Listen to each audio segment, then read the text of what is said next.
तो सबसे पहले रियलाइजेशन अकाउंट की यहाँ पे बात की जाएगी कि इसे कैसे बनाया जाता है। इसको ना बच्चों टोटल 6 स्टेप्स में आपने सीखना है। मीन्स 6 पॉइंट्स ऐसे होंगे जो आपको लेके चलने हैं माइंड में। सबसे पहला, जितनी भी आपके पास रियल एसेट्स है ना,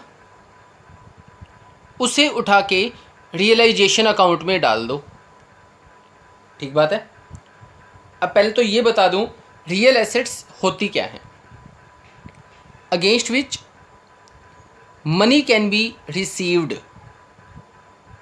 जिसके अगेंस्ट आपको पैसे मिल सकते हैं। मीन्स जो बिक सकती हैं। एग्जाम्पल दे दो जी, मशीन आपके पास है, बिल्डिंग आपके पास है, इस टाइप की एसेट्स जिसके बदले पैसे मिले ना, पैसे, उसे आप रियल एसेट्स बोलोगे। उसको उठा के रियलाइजेशन अकाउंट में डाल दोगे। अच्छा, सबसे मेन बात, इसको रियलाइजेशन अकाउंट में जब शिफ्ट किया जाएगा ना, तो वो ऑलवेज बुक वैल्यू पे होगा। बुक वैल्यू मतलब जो वैल्यू बैलेंस शीट में गिवन होती है उस वैल्यू को आप कहोगे बुक वैल्यू। मान लो मशीन आपके पास बैलेंस शीट में 2 लाख की है, तो आप इसको 2 लाख ही लिखोगे। 5 है तो 5 लिख देना, बदलना नहीं है।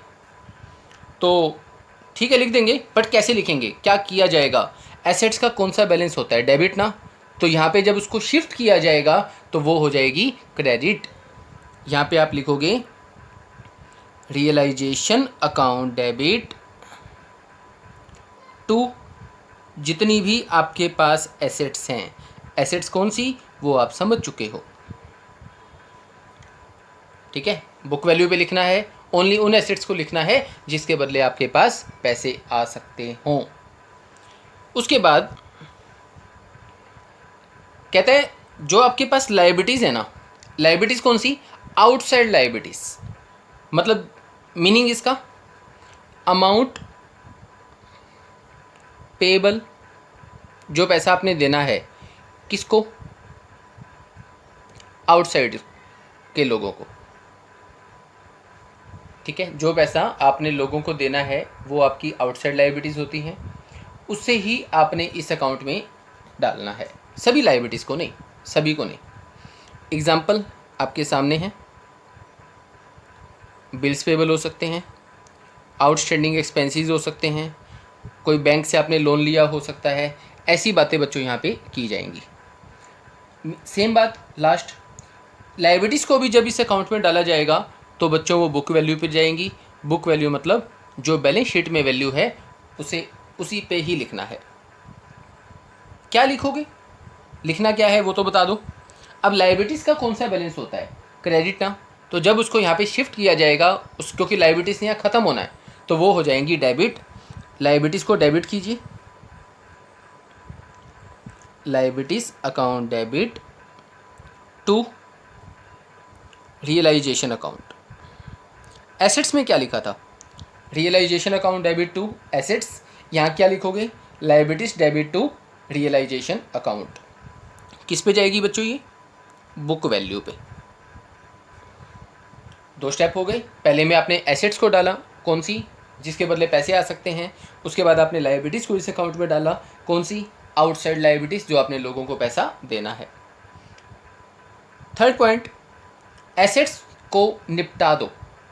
आप कहोगे अभी तो निपटाया था, वो बेटा उसका जो बैलेंस है उसको हमने रियलाइजेशन अकाउंट में शिफ्ट किया था। क्योंकि ये दोनों काम जो यहाँ पे होंगे, एसेट्स को भी निपटाना है, लायबिलिटीज़ को भी निपटाना है, इन दोनों के लिए आपको पहले एसेट्स एंड लायबिलिटीज़ को बैलेंस शीट से उठा के रियलाइजेशन में लेके जाना है। वहाँ पे इसका जो सिस्टम होगा वो बनाया जाएगा। तो अब तक हमने बेचा नहीं है, ओनली एसेट्स को वहाँ पे डाला है, पड़ी अपने पास ही है अभी तक भी। अब एसेट्स को निपटाने की 3 ऑप्शंस बच्चों आपके पास हैं। तीनों में से कोई भी ऑप्शन यहाँ पे यूज़ हो सकता है। जैसे मान लो एक एसी लगा हुआ था, ABC 3 लोग थे। ए कहता है ऐसा है, ये एसी ना मुझे भी चाहिए, तो इसको बेचते नहीं है, इसको मैं ले जाता हूँ। BC कहेंगे ले जा भाई, हमने तो देना है ना, तू ले जा, कोई बात नहीं। ठीक है, तो ए ने यहाँ पे उस एसी को ले लिया। या हो सकता है कि हम उसको बेच दें कैश में, तो उसके बदले में अपने पास पैसा आ जाएगा। लास्ट, हमने जिसको पैसे देने थे, जैसे एक पंखा लगा हुआ था, चाय वाले का बिल पेंडिंग था, तो हमने चाय वाले से पूछा भाई पंखा चाहिए क्या था, हाँ चाहिए। कहेंगे ला भी आपका कितना बिल है? वो कहेगा 1600, ले भी ये पंखा ले जा। तो हमने जिसको पैसे देने हैं उसके बदले हम उनको एसेट्स भी तो दे सकते हैं। तो ये 3 सिचुएशन में से कोई भी एक आपके सामने आ सकती है, एक समय तो तीनों भी आ सकती हैं। तो जब ए ने लिया, जब बात आती है एसेट्स को लेने की, तो कैपिटल अकाउंट हमेशा डेबिट होता है। ये बात आपने बहुत पहले सीखी थी 12th में। तो आप यहाँ लिखोगे A's capital account debit to realisation account. बस मेन बात ये है कि यहाँ पे जो डील अमाउंट आपका हुआ है ना, मान लो 30,000 के ऐसी था, बट ये कहता है जी मैं तो 25 में लूँगा, 25 में, तो यहाँ पे बात आएगी 25 की। ओके, कैश में बेचा है तो पैसा आएगा, आप क्या लिखोगे? आप यहाँ लिखोगे bank account debit to realisation account.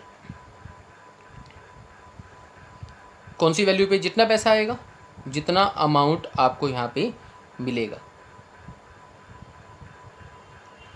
अच्छा, हमने चाय वाले को पंखा दिया था, इसको लेके कुछ भी आपको यहाँ पे नहीं लिखना बच्चों। इन 2 केस में तो लिखना है, लास्ट केस में आपको कुछ नहीं लिखना, छोड़ दो। क्यों छोड़ दो?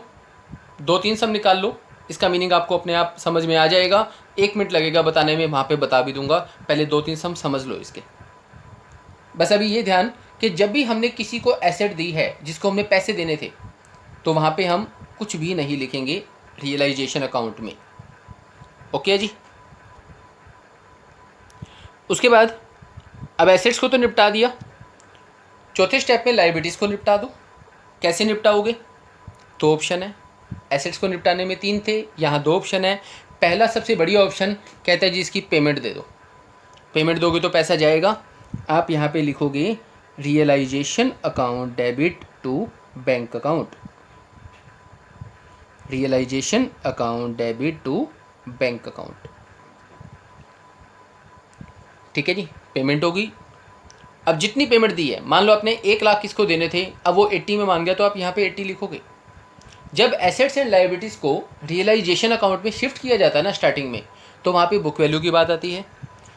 ठीक है, उसके बाद अगले दोनों पॉइंट्स में जब उनको डिस्पोज किया जाता है, ख़त्म किया जाता है, तो जितने में वो ख़त्म हुई है उस वैल्यू की बात यहाँ पे आएगी। उसके बाद अब क्या हुआ, किसी को पेमेंट देनी थी, तो जिसको देनी है ना वो बी का दोस्त है। बी कहता चल ऐसा है, उसकी पेमेंट मैं दे दूंगा। अब यहाँ पे बी ने क्या लिया? जैसे ए ने एसेट ली थी, एसी लिया था, बी ने ले ली लायबिलिटी। अब बी ने लायबिलिटी ली है, तो जब बात आती है लायबिलिटीज़ की, कैपिटल अकाउंट हमेशा क्रेडिट होता है। तो आप यहाँ लिखोगे बच्चों realisation account debit to, B ने लिया ना, बीज कैपिटल अकाउंट। ठीक है जी। उसके बाद डिसोल्यूशन के एक्सपेंसेस हो सकते हैं। कौन से एक्सपेंस? भाई जिस बंदे ने बिल्डिंग लेनी है, हो सकता है वो दिल्ली बैठा हो, आपको डीलिंग के लिए वहाँ पे जाना पड़े, पैसे तो लगेंगे ना। ऐसे बहुत एक्सपेंस हो जाते हैं डिसोल्यूशन के। तो 2 बातें हैं, एक तो एक्सपेंस किसके हैं? डिसोल्यूशन के। डिसोल्यूशन होना है बिजनेस का, तो इस पैसे को कौन भुगतेगा? किसको भुगतने चाहिए? बिजनेस को। ठीक है, बिजनेस की पॉकेट से पेमेंट गई इसकी। हम क्या लिखेंगे? हम लिखेंगे realisation account debit to bank account. Payment गई ना। अब सेम बात हो सकता है ए दे दे मौके पे, भुगतने बिजनेस ने हैं, बट हो सकता है ए कहता चल अभी मैं दे देता हूँ। तो यहाँ पे आप क्या लिखोगे?